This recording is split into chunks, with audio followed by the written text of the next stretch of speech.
Hello વિદ્યાર્થી મિત્રો, હું છું વિજય પટેલ. બાયોલોજીની અંદર આપનું હાર્દિક સ્વાગત કરું છું. આજે આપણે એક નવું ચેપ્ટરની શરૂઆત કરીએ છીએ. પ્રકરણ નંબર ધોરણ 11 સાયન્સ. ધોરણ 11 સાયન્સ પ્રકરણ નંબર 8 કોષ.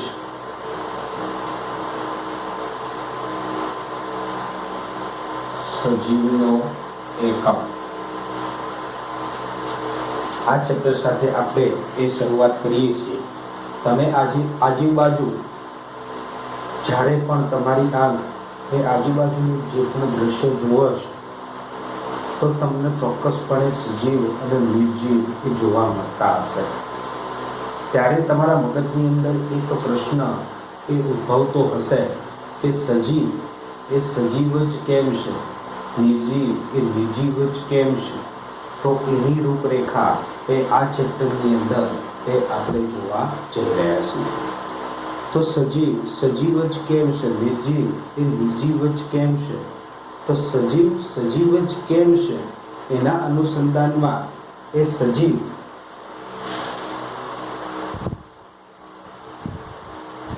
એ કોષનો બનેલો જોવા મળે છે.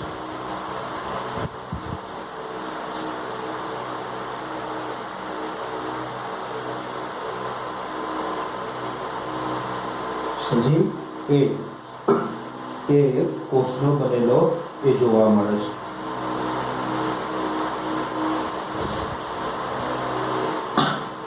બધા સજીવો એ કોષોના હોય છે અને કોષોથી આખો સજીવ રચાય છે. પણ એ કોષ એ શું છે? તો સજીવ મુખ્યત્વે કોષના સંદર્ભમાં ભણવા જઈએ તો મુખ્યત્વે બે પ્રકારના એ સજીવો જોવા મળે. એક કોષી સજીવો, કોષી સજીવ અને બહુકોષી સજીવ. કોષી સજીવ, એક કોષી સજીવ એટલે શું? તો એનો સંપૂર્ણ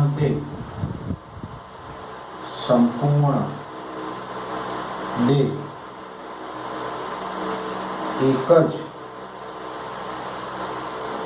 કોષથી રચાયેલો હોય તો એને એક કોષી સજીવો કહેવાય. પણ જો ઘણા બધા કોષો ભેગા મળી અને સજીવ દેહ રચાતો હોય તો એને બહુકોષી સજીવો કહેવાય. તો એના અનુસંધાનમાં સંપૂર્ણ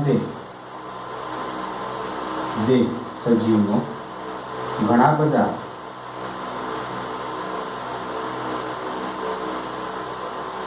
કોષોથી રચાયેલ હોય તો એને એક બહુકોષી સજીવો તરીકે ઓળખી શકાય. તો સજીવને આપણે કોષના આધારે એ એક કોષી અને બહુકોષીની અંદર એને વર્ગીકૃત કરવામાં આવ્યા. હવે આપણે એક કોન્સેપ્ટ બીજો જોઈએ, કોષ એટલે શું? તેના અનુસંધાનમાં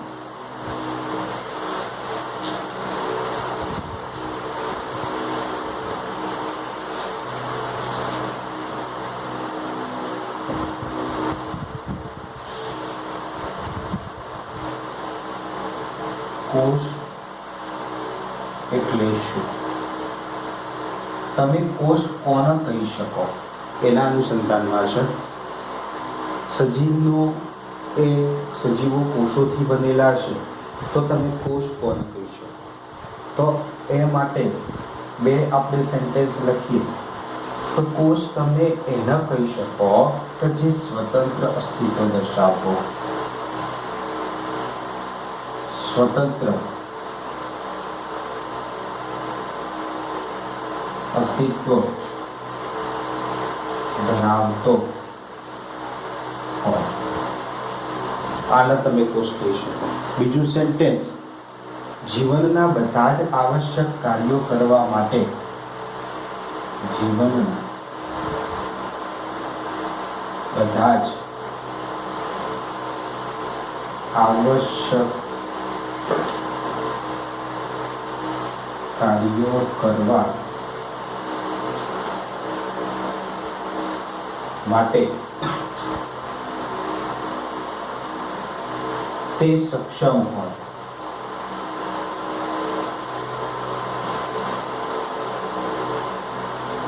તો આ બે સેન્ટેન્સથી એક સ્વતંત્ર અસ્તિત્વ દર્શાવતો હોવો જોઈએ કોષ, અને જીવનના બધા જ આવશ્યક કાર્યો કરવા માટે તે સક્ષમ હોવું જોઈએ. તો જ તમે એને કોષ કહી શકો, નકર તમે એને કોષ કહી શકતા નથી. બરોબર. સૌપ્રથમ તેથી દરેક સજીવને રચનાત્મક અને ક્રિયાત્મક એકમ તરીકે કોને ગણવામાં આવે છે? કોષને ગણવામાં આવે છે. જો કોષ એ સ્વતંત્ર અસ્તિત્વ દર્શાવતો હોય અને જીવનના તમામ કાર્યો કરવા માટે એ સક્ષમ હોય, તો સજીવને રચનાત્મક એનું બંધારણ રસ્તો જોવા મળે છે, સજીવ દેહ રસ્તો જોવા મળે છે, અને ક્રિયાત્મક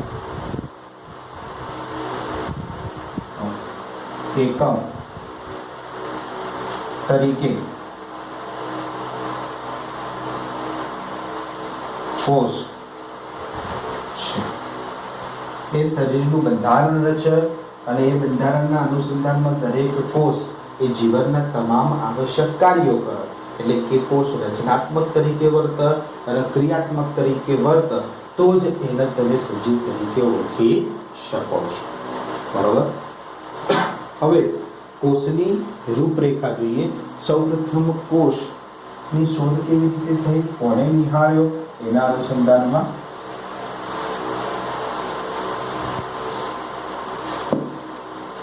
સૌપ્રથમ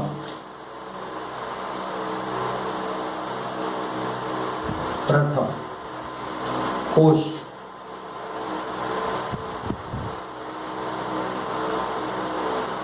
ઓક નામની વનસ્પતિ ઉપર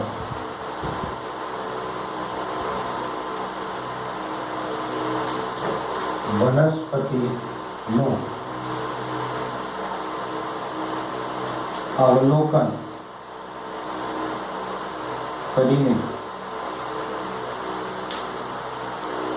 ઓક નામની વનસ્પતિ ઉપર અવલોકન કરીને એન્ટોન વાન લુવેનહોફ, વૈજ્ઞાનિકનું નામ છે એન્ટોન વાન લુવેન,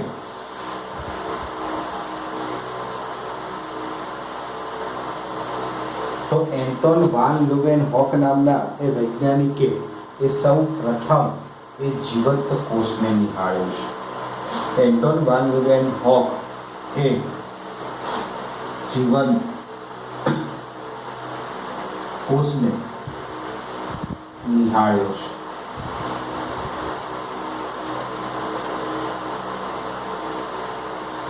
ત્યારબાદ એક બીજા વૈજ્ઞાનિક આવ્યા, રોબર્ટ બ્રાઉન. ત્યારબાદ રોબર્ટ બ્રાઉન નામના વૈજ્ઞાનિકે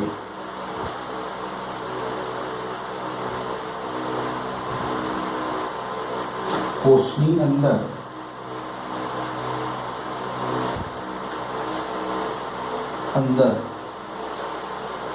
કાર્ય કરતું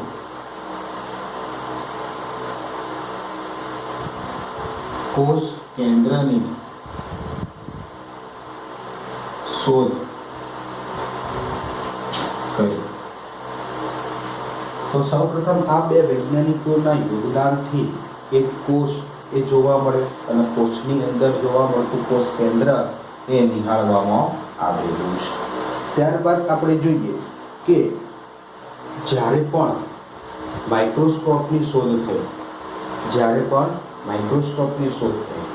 ત્યારે ઇલેક્ટ્રિક માઇક્રોસ્કોપ અસ્તિત્વમાં આવ્યું, જેથી કરી અને કોષને સારી રીતે એ સમજવા માટે એ આપણે સક્ષમ બન્યા. તો જ્યારે પણ એ ટેકનોલોજીનો વિકાસ થયો અને માઇક્રોસ્કોપની શોધ થઈ, ઇલેક્ટ્રિક માઇક્રોસ્કોપની શોધ થઈ, એ સમયે આ વૈજ્ઞાનિકોએ જેને કોષ કીધો હતો આ વૈજ્ઞાનિકોએ જેને કોષ કેન્દ્ર કીધું હતું, તો એને સારી રીતે સમજવા માટે એક તક આપણને મળી અને ત્યારબાદ એ કોષવાદની થિયરી એ રજૂ કરવામાં આવી. તો આપણે જોઈએ કે કોષવાદની થિયરી. કોષવાદ શું કહેશે?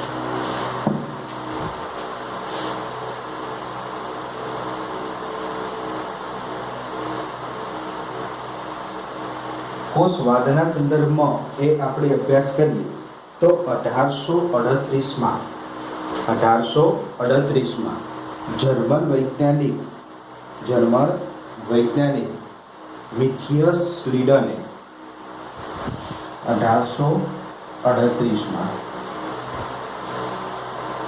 જર્મન વૈજ્ઞાનિક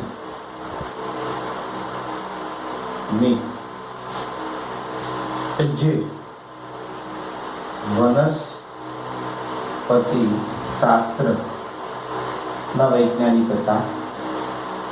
1838માં જર્મન વૈજ્ઞાનિક જે વનસ્પતિ શાસ્ત્ર ઉપર અથવા તો લખી શકાય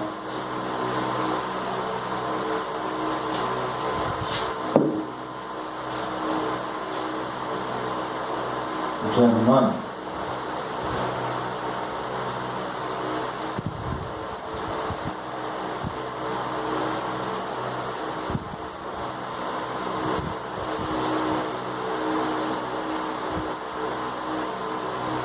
વનસ્પતિ શાસ્ત્રી જર્મન વૈજ્ઞાનિક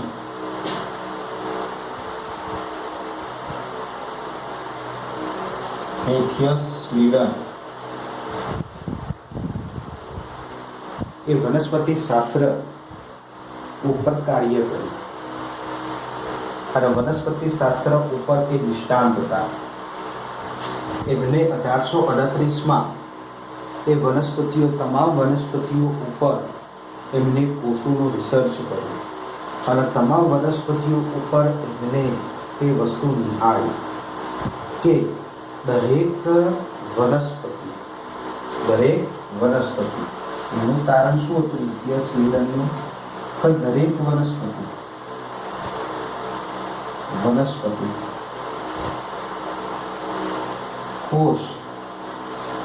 કોષોની બનેલી છે અને ત્યારબાદ તે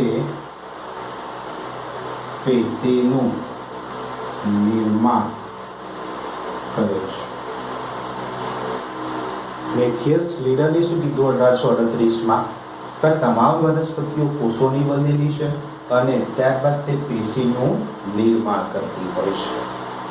પછી બીજા વૈજ્ઞાનિક આવ્યા એ જ સમયગાળા દરમિયાન 1839માં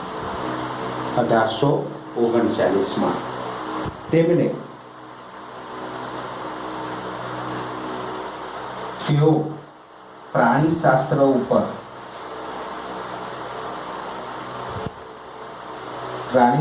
ઉપર એક પોતાનું રિસર્ચ કરતા હતા. તો પ્રાણીશાસ્ત્રી એવા બ્રિટિશ વૈજ્ઞાનિક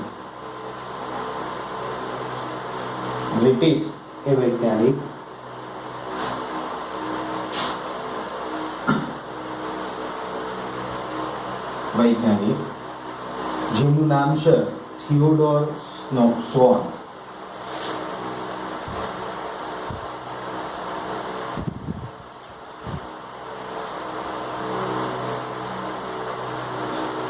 તો થિયોડોર સ્વોન નામના વૈજ્ઞાનિક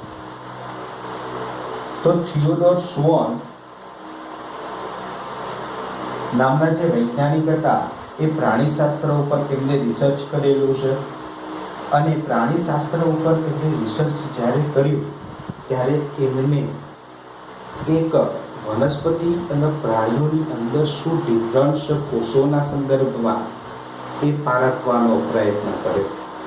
થિયોડોર સ્વોને પ્રાણીશાસ્ત્રના તમામ કોષો અથવા તો પ્રાણીઓના તમામ કોષોનો અભ્યાસ કર્યો તો એમને માલુમ પડ્યું કે ભાઈ પ્રાણીઓના જે કોષો હોય છે એમના ફરતે એક પાતળું રક્ષણાત્મક આવરણ સ્વરૂપે, પાતળું અને રક્ષણાત્મક આવરણ સ્વરૂપે અને પારદર્શક એવું માધ્યમ, જેમને એમનું નામ આપ્યું કોષરસ પટલ.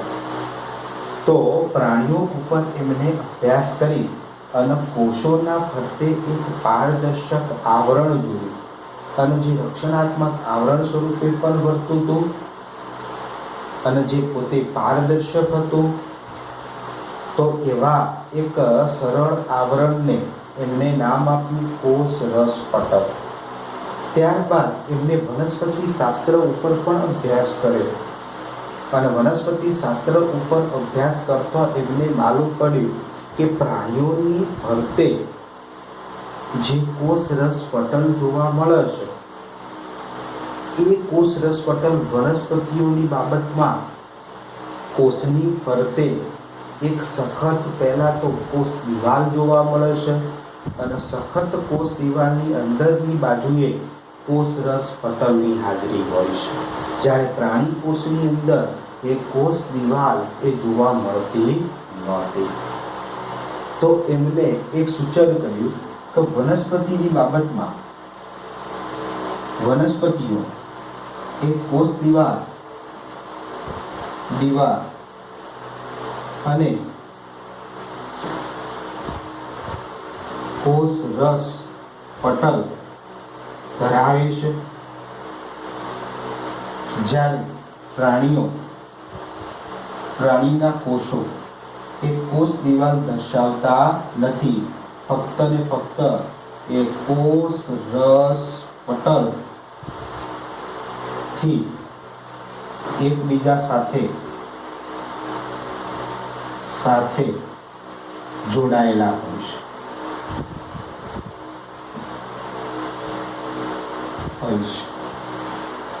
તો આ બે વૈજ્ઞાનિકો દ્વારા એમનું સંશોધન થયું.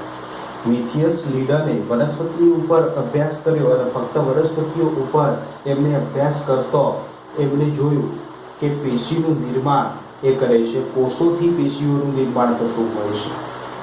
1839માં પ્રાણીશાસ્ત્ર દર્શાવતા બ્રિટિશ વૈજ્ઞાનિકે થિયોડોર સ્વોને વનસ્પતિ ઉપર પણ અભ્યાસ કર્યો અને પ્રાણીઓ ઉપર પણ અભ્યાસ કર્યો. પ્રાણીઓ ઉપર અભ્યાસ કરતા એ માલુમ પડ્યું કે એ કોષોની ફરતે કોષરસ પટલ પ્રેઝન્ટ જોવા મળે છે અને દરેક કોષ આવા કોષરસ પટલથી એ એકબીજા સાથે જોડાયેલો હોય છે. એટલે કે પ્રાણી કોષોની અંદર કોષ દિવાલ એ ગેરહાજર જોવા મળે છે. જ્યારે વનસ્પતિ ઉપર એમણે અભ્યાસ કર્યો તો માલુમ પડ્યું કે વનસ્પતિના ફરતે કોષરસ પટલ પણ છે અને કોષરસ પટલની ફરતે સખત કોષ દિવાલ પણ છે, રક્ષણાત્મક આવરણ સ્વરૂપે. તો એમણે એ આ સૂચન કર્યું. ત્યારબાદ એમનું એક કોષવાદના સંદર્ભમાં એક તારણ આપ્યું. એમને આ બે વૈજ્ઞાનિકોએ એક તારણ આપ્યું કોષવાદના સંદર્ભમાં કે સજીવ એ કોષો અને એમની નિપજોના બનેલા છે. બે વૈજ્ઞાનિકોએ શું કીધું કે સજીવો એ કોષો અને એમની નિપજોના બનેલા છે. પણ આ બે વૈજ્ઞાનિક હતા સ્લીડન અને સ્વાન, આ બે વૈજ્ઞાનિકો એ આ સેન્ટેન્સ આપ્યું કે સજીવો એ કોષો અને તેની નિપજોના બનેલા છે, પણ એ વસ્તુ સમજાવી શક્યા નહીં કે કેવી રીતે એ કોષોનું વિભાજન થતું હોય છે, કેવી રીતે એમની નિપજોનું નિર્માણ થતું હોય છે. તો નિપજો એ સમજાવી શક્યા નહીં. ત્યાર પછી થોડાક સમય બાદ 1855ની અંદર 1855ની અંદર એક વૈજ્ઞાનિક આવ્યા. એ વૈજ્ઞાનિક નું નામ હતું રુડોલ્ફ વિસો. કેવા વૈજ્ઞાનિક? રુડોલ્ફ વિસો. 1855માં રુડોલ્ફ વિસો નામના વૈજ્ઞાનિક આવ્યા અને રુડોલ્ફ વિસોએ પોતાના સંશોધનની અંદર એ સાબિત કર્યું કે સજીવોની અંદર કોષો ખરા એ કોષ વિભાજન દ્વારા એ આગળ વધે છે. સજીવો એ કોષ વિભાજન દ્વારા એ આગળ વધે છે. એટલે કે સજીવોની અંદર જે નિપજો છે, જે સજીવ બંધારણ બને છે, એ કોષ વિભાજનના કારણે બનતું હોય છે. એક કોષ વિભાજન પામી બે કોષો બનાવે, બે કોષો પરિવાર વિભાજન પામી ચાર કોષો બનાવે. એમ દરેક સજીવ શરીર એ કોષ અને કોષના વિભાજનના કારણે એ રચાતો હોય છે. આ સેન્ટેન્સના કારણે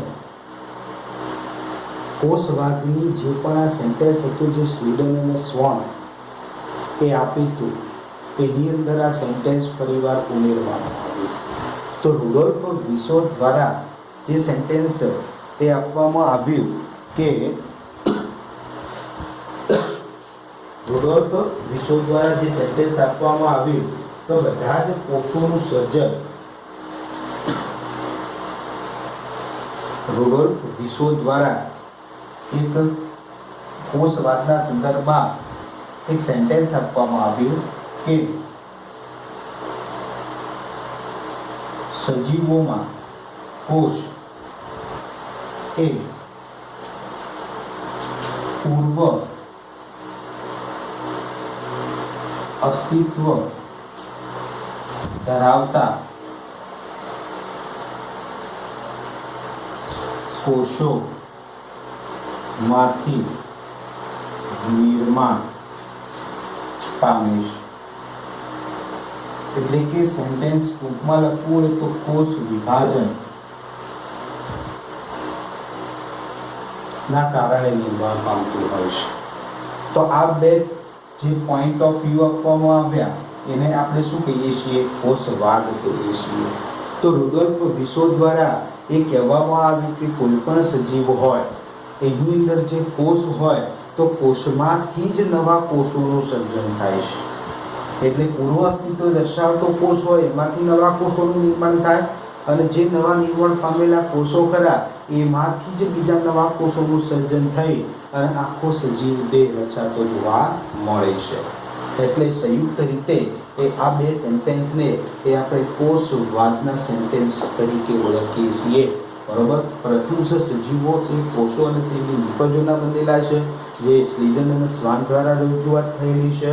અને રુડોલ્ફ વિસોએ 1855માં એ સજીવોમાં કોષ એ પૂર્વ અસ્તિત્વ દર્શાવતા એ કોષોમાંથી જ એ નિર્માણ પામે છે. તો સંયુક્ત રીતે આને કોષવાદ તરીકે ઓળખવામાં આવ્યો.